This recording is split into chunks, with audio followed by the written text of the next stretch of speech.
A reading from the Holy Gospel according to Luke, chapter 10. The parable of the Good Samaritan. There was a scholar of the law who stood up to test Jesus.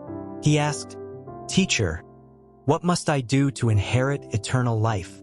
Jesus replied, "What is written in the law? How do you read it?" The man answered, "You shall love the Lord your God with all your heart, with all your soul, with all your strength, and with all your mind, and love your neighbor as yourself." Jesus said, "You have answered correctly. Do this and you will live." But wanting to justify himself, the man asked, "And who is my neighbor?"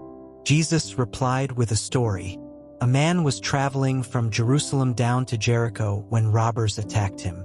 They stripped him of his clothes, beat him, and left him half dead on the road. By chance, a priest came along. When he saw the man, he passed by on the other side. Soon after, a Levite came to the same place. He looked at the man, but he too passed by on the other side. Then a Samaritan came along. When he saw the wounded man, he was filled with compassion. He went to him, cleaned and bandaged his wounds, and poured on oil and wine.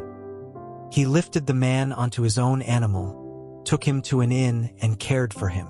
The next day, the Samaritan gave 2 silver coins to the innkeeper and said, "Take care of him, and when I return, I will repay you for any extra expense you may have."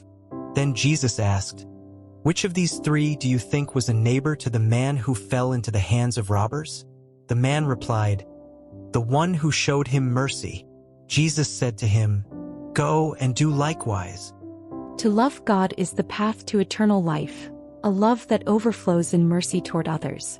May we learn to be like the Good Samaritan, ready to stop, to care, and to love. For in loving others, we love God Himself.